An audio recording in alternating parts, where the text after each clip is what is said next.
Hello বন্ধুরা, কেমন আছো তোমরা সবাই? আশা করি অনেক অনেক ভালোই আছো। আর তোমাদের ভালোবাসায় আমিও অনেক ভালো আছি, কারণ তোমরা আমাকে যে পরিমাণে ভালোবাসা দিয়েছো এবং সাপোর্ট দিয়েছো তা আমি কোনোদিন ভুলতে পারবো না। তাই তোমাদেরকে মজা দেওয়ার জন্য আবারও একটি নতুন গল্প নিয়ে হাজির হলাম। গল্পটি শোনার মতো, আশা করি তোমাদের দাঁড়িয়ে যাবে এবং তোমরা হাতের কাজ করতে সবাই হেডফোন নিয়ে বসে যাও। যদি আমার গল্প শুনে মজা পাও তাহলে অবশ্যই আমার চ্যানেলটি সাবস্ক্রাইব করবে। তো চলো বন্ধুরা, আমরা কথা না বাড়িয়ে আসল গল্পে চলে যাই। যখন আমার স্বামী এই পৃথিবী ছেড়ে চলে গেল তখন আমার 8টা সন্তান ছিল। তাদের মানুষ করতে গিয়ে আমাকে অনেক পরিশ্রম করতে হয়, কিন্তু তাও আমি তাদের মন ভরাতে পারতাম না। আর আমি যদিও এখন অনেক রোমান্টিক একটা মেয়ে, গ্রামের বড় মোডল সাহেব বলতেন, তোমার সন্তানদের আমি দেখাশোনা ও খাবার দেব, মানুষ করব, কিন্তু রোজ রাতে তোমাকে আমার কাছে আসতে হবে। আমি কিছুদিন মোডল সাহেবের কথা শুনেছিলাম, আর আমি যখন তার বাড়িতে গেলাম তখন একটা এমন রহস্য খুলল যে আমার পায়ের তলা থেকে যেন মাটি সরে গেল। আমার স্বামীর তেমন বেশি কোনো শখ ছিল না, মাত্র 2টা শখ ছিল। এক, সন্তানদের জন্ম দেওয়া, আর দ্বিতীয়ত হলো ভালো ভালো খাবার খাওয়া। বিয়ের পর কয়েক বছরের মধ্যেই আমাদের 6টা সন্তান জন্ম নিয়ে নিল। 2বারে 3টা, আর পরের বার 3টা সন্তানের যে গমা হয়ে গেলাম। আমার বয়স কম ছিল যখন আমার বিয়ে হয়েছিল। আমার স্বামী ঘরে কখনো কোনো জিনিসের অভাব হতে দেয়নি। ব্যাপারটায় আমি একটু অবাক হতাম যে এত টাকা পয়সা কোথা থেকে আসে। অন্যের জমিতে কাজ করত সে, আমাদের নিজেদের জমিও ছিল না। আল্লাহ আমাদের আরো 2টি সন্তান দিয়ে দিয়েছিল। যখন 8 নম্বর সন্তান আমার শরীরের মধ্যেই ছিল তখনই আমার স্বামী এই পৃথিবী থেকে চলে গেল।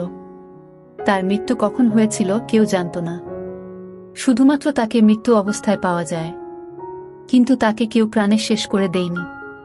পুলিশের আন্দাজ ছিল যে মনে হয় তার হার্ট অ্যাটাক হয়েছিল।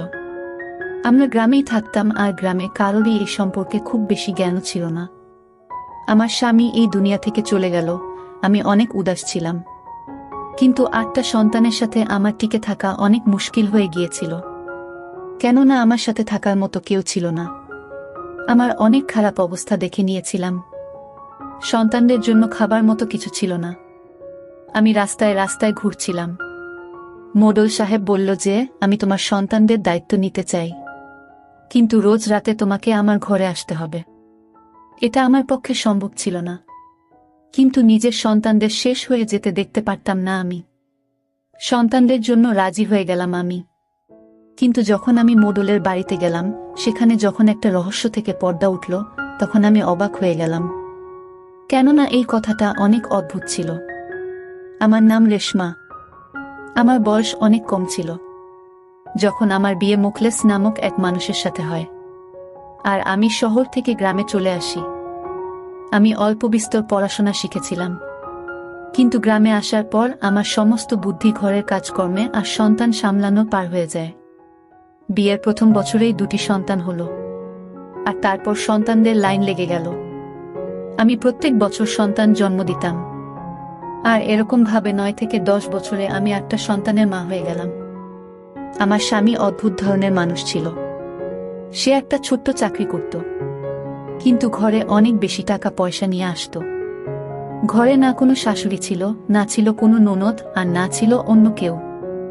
ঘর ছিল আমার স্বামীর, কিন্তু আমি একা এতগুলো সন্তানদের মানুষ করতে গিয়ে ক্লান্ত হয়ে যেতাম, আর আমি অনেক চিন্তায় থাকতাম। কখনো কখনো অনেক খারাপভাবে কান্নাকাটি করতে থাকতাম, আর নিজের স্বামীকে বলতাম যে আমি এত সব পারি না করতে। কিন্তু আমার স্বামী একটা অদ্ভুত ধরনের শরবত বানাতো, যে শরবতে সে বাদাম, পেস্তা আর কোনো এমন ঠান্ডা জিনিস মেশাতো যে সেটা খেতেই সাথে সাথে আমি শান্তি পেয়ে যেতাম। এমনকি আমি সব দিন ক্লান্ত হয়ে থাকলেও রাতে শান্তিতে ঘুমাতে পারতাম। না হলে আমার পায়ে এত ব্যথা হতো যে আমি ঘুমাতেই পারতাম না, কেননা আমি সব দিন সন্তানদের নিয়ে কাজ করতাম। সন্তানদের জন্মের বেশি সময় দেয়নি আমি। ওরা ছোট ছিল বলে আমাকে নানাভাবে বিরক্ত করত।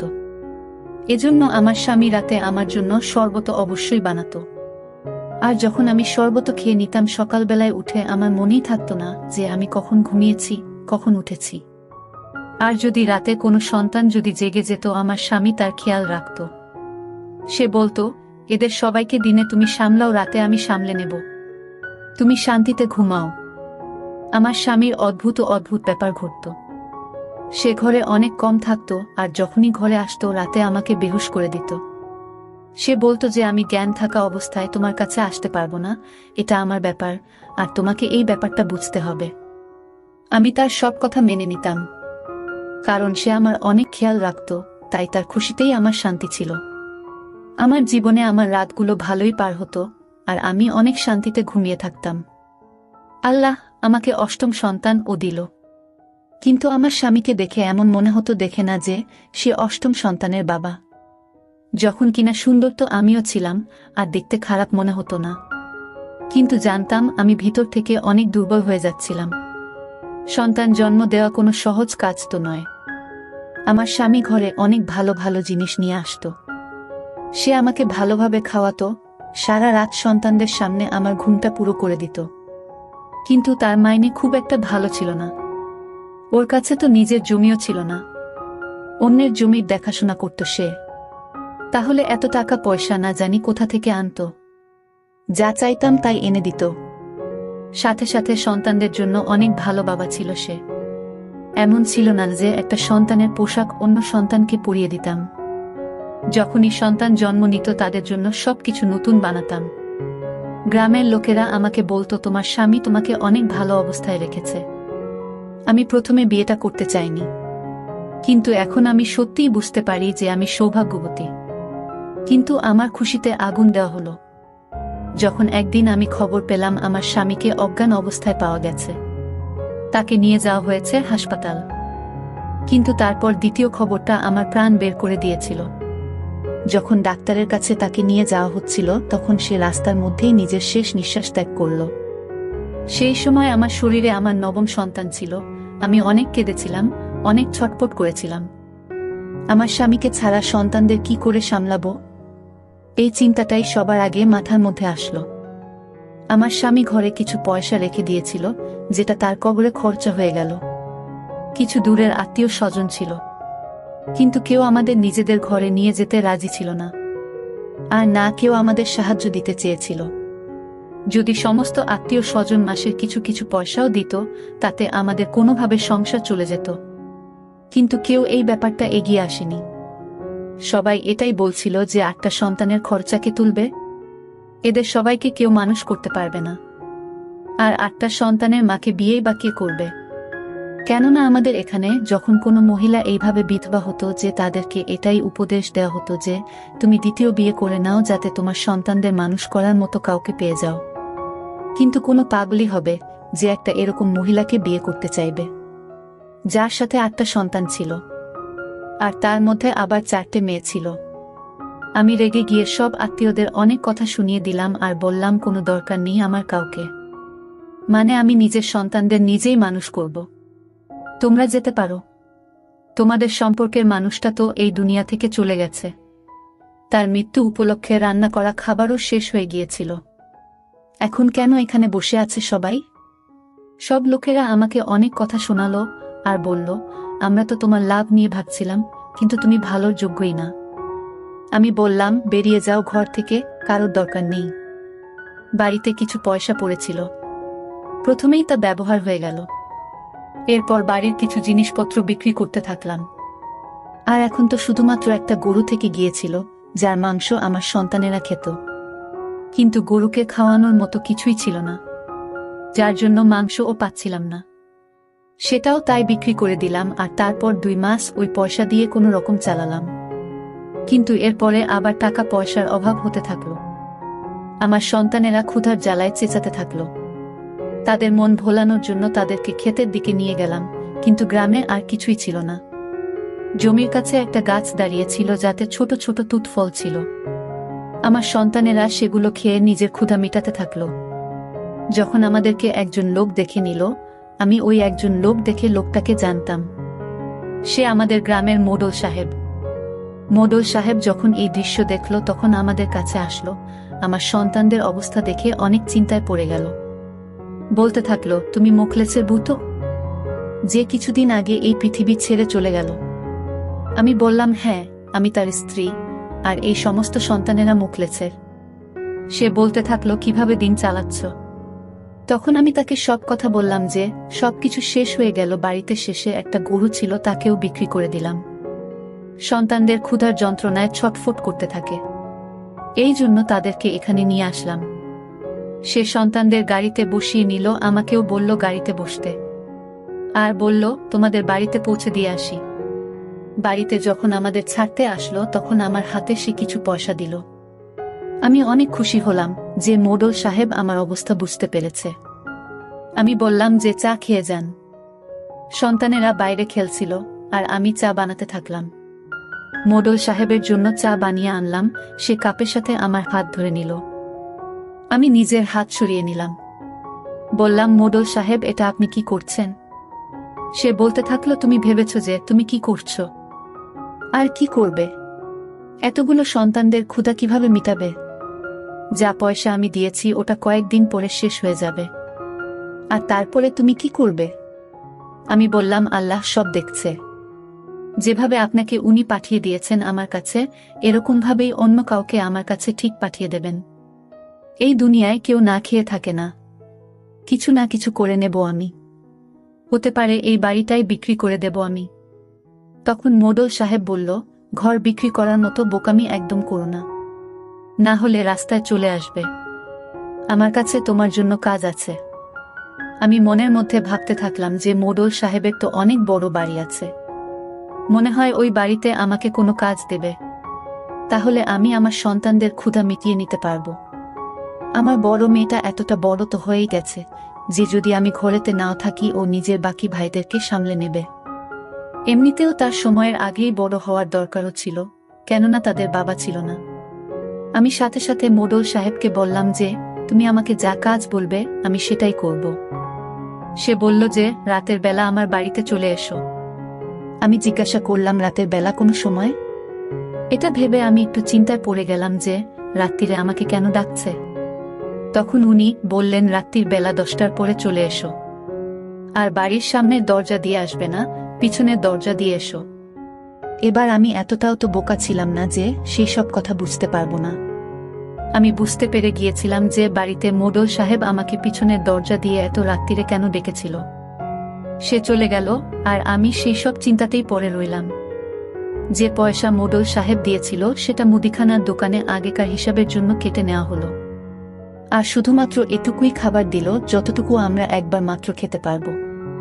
তাছাড়া সে অন্য কিছু দিতে রাজি ছিল না। সে বলল আমাদের পয়সা 3-4 মাস পরে তুমি দিয়েছ, এবার আমি দ্বিতীয়বার তোমায় ধার একদমই দেব না, না হলে না জানি আবার পরে কখন তুমি শোধ করতে পারবে। 10টা বাজতে আর একটুখানি বাকি ছিল। আমার স্বামীর ছবিটা আমার মনের সাথে ধরে বসে বসে কাঁদছিলাম আমি। কি করব আর কি বা করব না কিছুই বুঝতে পারছিলাম না। আমার স্বামী সব সময় আমাকে ভালোভাবে খাইয়ে এসেছে, ভালোভাবে ভালো ভালো পোশাক পরিয়েছে, কখনো কোনোভাবেই খারাপ জীবন আমাদেরকে সে দেয়নি। আমার সে অনেক খেয়াল রাখত। কিন্তু এখন আমি কি করব? কালকের জন্য ঘরে খাবারের কোনো ব্যবস্থা নেই। আমি পড়াশোনা জানতাম, কিন্তু এতটুকু পড়াশোনা কোনো কাজে দিবে?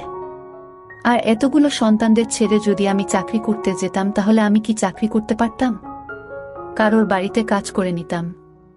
কিন্তু এখানে তো সবাই গরিব, শুধুমাত্র মোডল সাহেব ছাড়া। মোডল সাহেব আমাকে বাড়ির কাজ দিতে পারে, কিন্তু সে আমাকে বাড়ির কাজ দিচ্ছে না, দিতে চায় না। এই ভেবে হৃদয়ে পাথর রেখে দিলাম। সন্তানদের ঘুম পাড়িয়ে দিলাম আর বড় মেয়েকে বললাম সবার খেয়াল রাখতে। আমি আসছি। ঘর থেকে কালো চাদর আমার শরীরে দিয়ে বেরোলাম আর মোডলের বাড়ির পেছনের দরজা দিয়ে ঢুকলাম, যে সেখানে যেন কেউ চোর ভেবে ধরে না নেয়। কিন্তু 10 মিনিট হয়ে গেল, ওখানে কেউ আসলো না। তারপর আমি বললাম আমি এইসব করতে চাই না। আমি আমার মৃত্যু স্বামীকে কোনোভাবে ঠকানোর কাজ করতে চাই না। এই জন্য সেখান থেকে আমি যেতে থাকলাম। কেউ আমাকে ধরে থামিয়ে দিল। আমি দেখলাম মোডল সাহেব ছিল। আমি তার হাত থেকে নিজের হাত ছাড়িয়ে নিলাম আর বললাম আমি ছাড়িয়ে নিলাম আর চলে যাচ্ছি। সে বলল যদি চলে যাও তাহলে পস্তাবে, নিজের সন্তানদের কথা ভাবো। আমি বললাম আপনি আমাকে আমার সন্তানদের কথা বলে আমাকে দিয়ে ভুল কাজ করাতে চাইছেন? তখন সে বলল সব কাজ ভুল হয় না, আর এর সিদ্ধান্ত কাজ নিজেই করে দেয়। আমি বললাম, আপনার স্ত্রী নেই, আপনার সন্তান নেই, আপনি নিজেই ভাবুন না। আমি যদি আপনার জায়গায় হতাম আর আপনি যদি আমার জায়গায় হতেন, তখন আপনার উপর দিয়ে কি বয়ে যেত? তখন সে বলল, আমার বউ আছে, কিন্তু আমার সন্তান নেই। আর সত্যি বলতে কি, আমি তোমার জায়গাতেই আছি। আমি মোডল সাহেবের কথা কিছু বুঝতে পারলাম না। তার চোখে আমি লোভ দেখতে পাইনি। মোডল সাহেব বলল, তোমার স্বামী অনেক ভালো মানুষ ছিল, অনেক ভালো মানুষ। আল্লাহ তাকে জান্নাতে জায়গা দিয়েছে। আমি বললাম, কেন ভালো মানুষের বউয়ের সম্মান খারাপ করতে চাও? তখন সে মাথা নামিয়ে নিল। সে বলল, রাতে তোমাকে আমার কাছে আসতে হবে, আর তারপর 5-7 দিন পার হয়ে যাওয়ার পরে তোমাকে আমি এমন কিছু বলবো যেটা শুনে তুমি অবাক হয়ে যাবে। আমি কোনোভাবে এই কথার বিষ যেন পান করে নিলাম, কেননা নিজের সন্তানদের আমি ক্ষুধার্ত দেখতে পারবো না। চৌধুরী সাহেব আমার বাড়িতে রেশন দিয়ে গেল, আর ঘরে যা যা জিনিস কম ছিল সেটাও নিয়ে আসলো। সন্তানদের জন্য নতুন পোশাক এনে দিল। সে আমার সন্তানদের অনেক ভালোবাসলো। তার এইসব করার কোনো দরকার তো ছিল না। তারপরে আমি খবর শুনলাম, তা হচ্ছে মোডল সাহেবের বউ তাকে ছেড়ে চলে গেছে। আমি ভাবলাম যে মনে হয় আমার ব্যাপারে সে জানতে পেরে গেছে। কিন্তু এই কথাটা তো গ্রামে 2-3 মাস ধরে রটে গেছে যে মোডল সাহেবের বউ তার থেকে চলে গেছে। কেননা এই বিষয়টা কিছুতেই বোঝা যাচ্ছিল না, আর এর কোনো সমাধানও বেরোচ্ছিল না। আর তাদের দুইজনের কোনো সন্তানও ছিল না। এই জন্য তারা আলাদা হয়ে যাওয়াটাই ঠিক মনে করেছিল। মোডল সাহেব ছেড়ে দিচ্ছে। আমি 7 দিন ধরে মোডল সাহেবের জন্য রোজ রাতে তার বাড়িতে যেতাম, কিন্তু সে আমাকে 5-6 দিন ধরে ডাকেনি। আর আমি নিজেও ধন্যবাদ জানিয়েছিলাম, কারণ এরকম জীবন আমি বাঁচতে চাইনি। আমি অনেক মজবুত ছিলাম। কিন্তু তারপরে সে আবার এক রাতে আমাকে ডাকল, আর এইবারে সে আমাকে বাড়ির অতিথি রুমে নিয়ে যাবার পরিবর্তে সোজা প্রাসাদের ভিতরে নিয়ে গেল। আমি এটা ভেবে অবাক হয়ে গেলাম যে সে কি কোনো বিষয় কাউকেই ভয় করে না? যে যদি বাড়ির কোনো কাজের মেয়ে দেখে বা তার বউ যদি দেখে প্রশ্ন করে? কিন্তু আমার মনে হতো যে বাড়িতে কেউ নেই। আমাকে সে ঘরে নিয়ে আসলো, যেটা অনেক সুন্দর ঘর ছিল। এমন মনে হচ্ছিল যেন এখানে সব জিনিস নতুন। তারপরে সে আমাকে আরও একটা ঘর দেখালো, যেটা সন্তানদের জন্য সাজানো ছিল। কিন্তু সে আমাকে নিজের বাড়ি কেন দেখাচ্ছিল? আমি কিছু বুঝতে পারছিলাম না। তারপর সে আবার আমাকে ওই ঘরে নিয়ে আসলো, আমাকে নিজের সামনে বসালো, আর আমার হাত ধরল। সে এমনভাবে আমার হাত ধরল যেন সে আমাকে অনেক ভালোবাসে। কিন্তু সে আমাকে কি করে ভালোবাসতে পারে যে আমাকে নিজের প্রয়োজনের জন্য ব্যবহার করছে বা আমার অসুবিধার সুযোগ নিচ্ছে? কিন্তু সে আমাকে এমন একটা কথা বলল যেটা শুনে আমি অবাক হয়ে গেলাম। বন্ধুরা, ভিডিওর মাঝখানে কটা কথা বলতে চাই। আমি তোমাদের সর্বদা হাসি খুশি রাখার জন্য অনেক কষ্ট করে ভিডিও বানাই। তাই তোমাদের কাছে অনুরোধ থাকবে, অবশ্যই ভিডিওটি দেখে একটি লাইক করবেন এবং চ্যানেলটি সাবস্ক্রাইব করে পাশে থাকবেন। তো সে বলল, আমি আমার বউকে ছেড়ে দিয়েছি। তোমার স্বামী মুখলেছ, কখনো তোমার স্বামী ছিলই না। আমি তোমার, আর আমি বাধ্য ছিলাম যে আমাকে ওই লোকটার সাথে তোমাকে রাখতে হয়েছিল। তোমার মনে পড়ছে যে তোমার স্বামী প্রত্যেকটা রাতে তোমাকে শরবত খাইয়ে দিত যাতে তুমি অনেক শান্তি করে ঘুমাতে পারো। আর এইভাবেই আমি তোমার কাছে যেতাম। এই যতগুলো সন্তান তুমি দেখছো, এই সব সন্তান আমার। কেননা আমার বউ আমাকে কোনোদিন সন্তান দিতে পারত না। কিন্তু আমার বউ যদি জানতে পারত যে আমার আরও একটা বউ আছে আর তার সন্তান আছে, তাহলে তোমাকে প্রাণে শেষ করে দিত। তার বংশের লোকেরাও অনেক সাংঘাতিক। এই জন্য আমাকে এই সব নাটক করতে হয়েছে। তোমার স্বামী আমি, আর এই সব সন্তান আমার।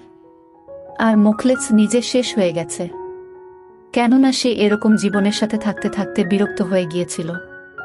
তার কথা হলো, সে কাউকে ধোঁকা দিতে পারবে না।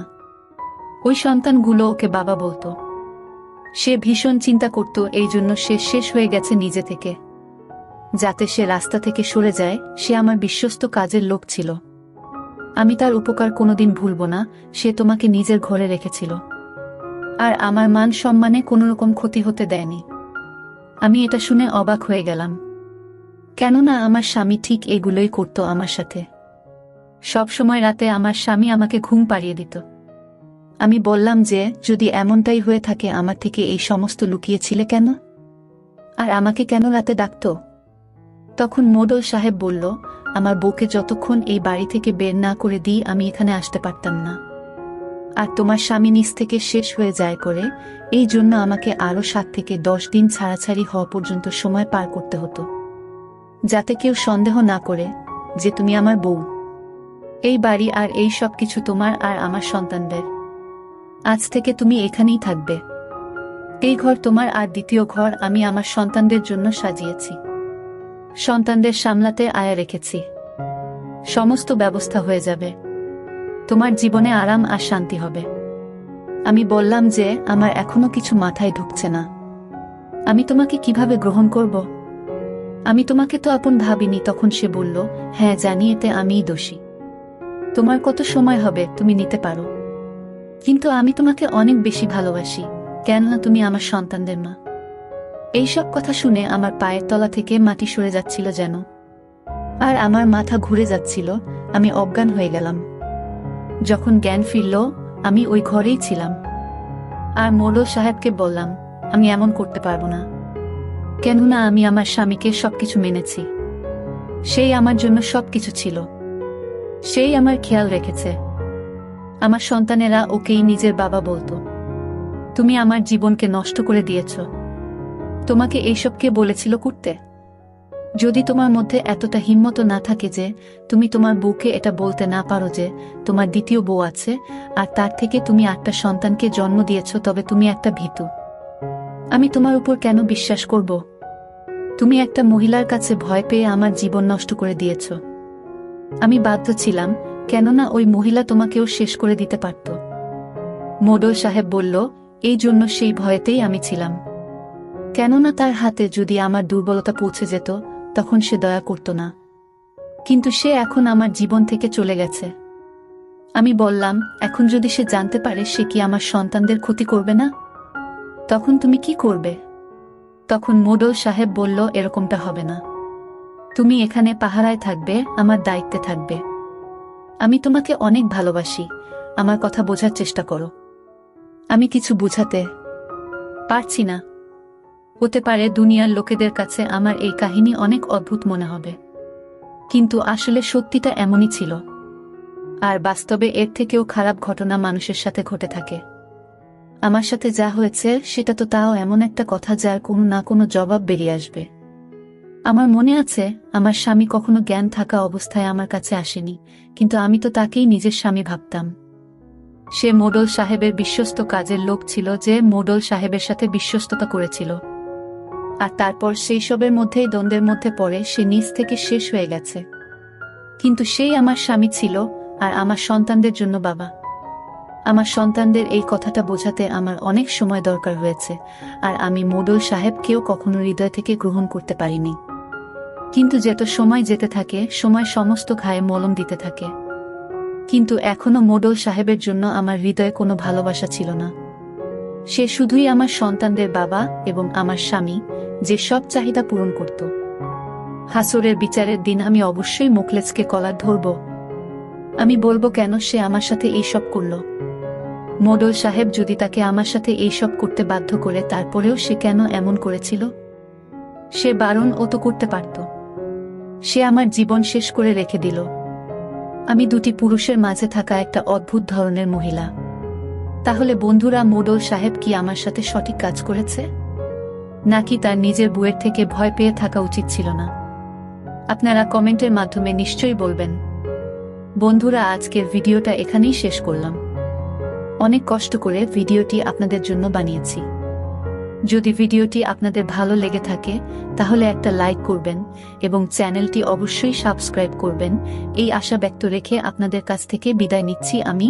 দেখা হবে আগামীকালের নতুন কোনো ভিডিওতে। সে পর্যন্ত সবাই ভালো থাকুন, সুস্থ থাকুন। ধন্যবাদ।